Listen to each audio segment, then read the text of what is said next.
Good afternoon, everybody, and we will be talking about bullies for the next 3 hours. Bullies are a very apropos subject right at this present time, because if you go to any shelter, or you work at any shelter, or you volunteer at any shelter, what do you see? Bullies.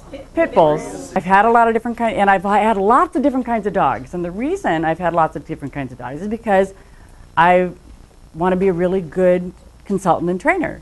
And I figure if you're going to be really good at what you do, you need to know as much about what you do as you possibly can. And we know that breeds are different from one another. We know that very, very well. And that's one of the things we're going to be talking about today, is the different things that different breeds are. So I'm talking about bully dogs.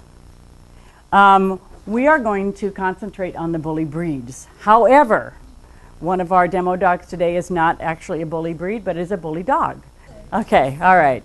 So the traditional bully breeds include the American Pit Bull Terrier, which is what people call pit bulls, right? Staffordshire Terrier, English Bull Terrier, English Bulldog, Bull Mastiff, Mastiff Boxer, plus. There are lots of different bully type breeds, and they are very popular nowadays. With regard to their build differences, they, by and large, are very stocky. They are, everything about their body is built for, well, actually, it's built for interactions, is what it's really built for. But they have the wide, square jaw, and the wedgie-shaped head. So, and what's interesting about that is that nowadays, at least in Marin County and probably all over, people see a dog like, a Rhodesian Ridgeback, for instance, and they go, that's got to have pit bull in it. So these are different, and for those of you who have bullies and who love them, some of the things that we love about them, I have a Bull Terrier mix, something or other with probably Heeler and Akita in him. We don't really know what's in him, actually. But they are so affectionate. They are much more affectionate than a lot of other breeds are, in a completely different way. And what is the way that they're most affectionate? They cuddle. They have, I did a workshop on fear yesterday, and one of the things about fearful animals is that they want a big space in between you and them, that they have a flight distance that's very large. And in the case of a good pit bull or a bully mix, well, they don't have any space at all. So I'm going to show some videos. Okay. So this is a 4-week-old pit bull.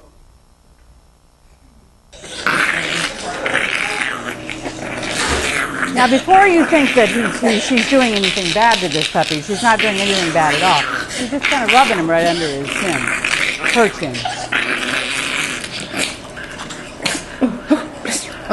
She's very cute. It's something about is she angry? The neck, the side of her neck.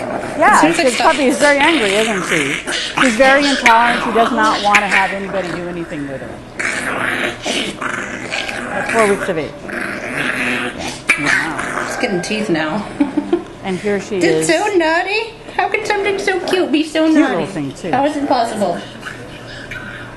So what does that tell you? That tells you there's some reflexive stuff going on here. So because if the dog is being touched here, that's when it starts to behave. And here she is nice little puppy. With another dog that's very tolerant. Sorry about the quality. It's iPhone quality, So this is called a standover, which you shouldn't see in a 4-week-old puppy.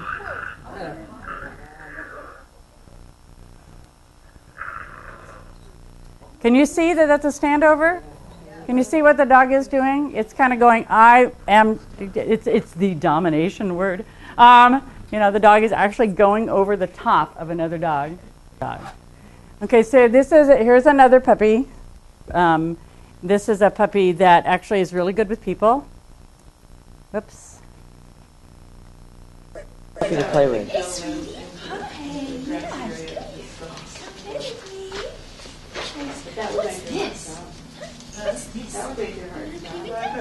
The only reason I'm showing this is to show you about how very genetic behaviors are.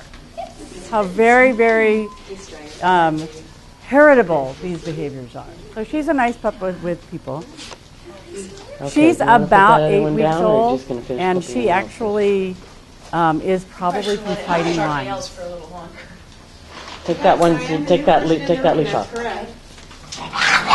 Behavior in an 8-week-old puppy. And yet with me, she was fine. Yeah, she's about as friendly as they come, which is really... So another thing, that bullies have really different play styles than other dogs.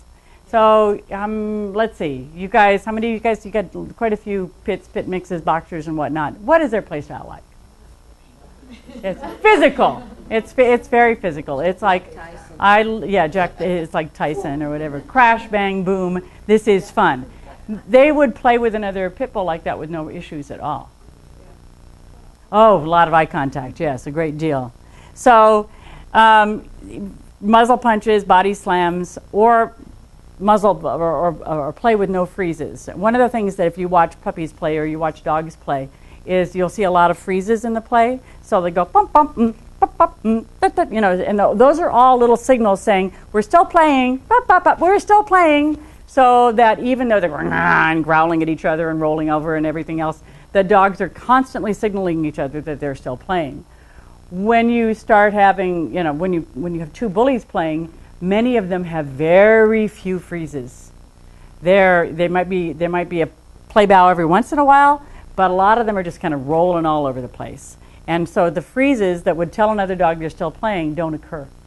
Yeah, they're just, well, the other part of the stare is that it's not just that dog staring. That dog might be even just staring because his genetics tell him to do that, because that's how his, you know, that's what his whole makeup is. It's the other dog's response to it that causes the issue. So if you've got a dog that can do a lock, a really fast lock, and the other dog does it at the same time, that's when you get a problem. Okay, so you say you got a pit bull puppy, a youngster. What do you do? How do you raise this dog so that it becomes the good citizen that you would like your dog to be?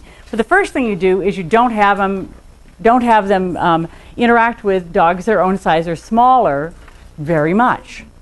You might do it with a dog that's extremely self-controlled. So if I still had my Sophie, my Cairn Terrier, she could tell a big dog off in about a quarter of a second. But most of the time, the small dogs are really at risk. Encourage object orientation. So a lot of retrieving is good. A lot of stuff that's attached to you is very good. You know, the stuff that, because retrieving means that you're going after something, but you're bringing it back to me. Expect problems to occur. We should all be doing this. We should be doing this with our shepherds and our border collies and our everything. You should expect that there are going to be problems. In the consult this morning, the dogs are 18 weeks old, and they say, oh, everything seems to be going well in this way and that way. And I'm like, you don't know nothing yet. You know, they've had the puppies for a few weeks, and they're thinking everything is going to stay the same, and it's not going to stay the same. It's all going to be different, and you need to expect that the things are going to happen. And knowing your breed type is really important. So your goal behaviors are that other dogs are not his business. I know we've all seen people who do this, and I'm sure that maybe even some of you guys have done it. I know I've done it in the past, but you're walking along, you see another dog, your dog gets frustrated like our little girl did here, and you go, well, if he can just meet your dog, everything will be fine. Right? And it's actually true. In many, many cases, if you just give the dog his head and he meets the other dog, everything will be okay. But not all dogs are friendly, and you're not teaching your dog anything then. Cultivate particular friends. This is one of the people who works at the Marin Humane Society. This bunny is totally dominant over that dog. Totally. Actually, the chicken that they have is even more dominant. And the chicken is really strong-willed. But introduce dogs to potential partners slowly, but do try to have particular friends. So I'm going to tell you how we introduce dogs to Luke, because he's got so much energy. He vibrates. You know, in fact, he doesn't just vibrate; he comes out of his skin. Training. This is a great. You have to really take care when you look at this picture. Okay, we want to find it as a really good one, or a looking down, or whatever. So if the dog wants to stare, then one of the most important things that you want the dog not to do is to stare, right? So if you teach the dog to put his head on the ground, he can't stare and put his head on the ground at the same time.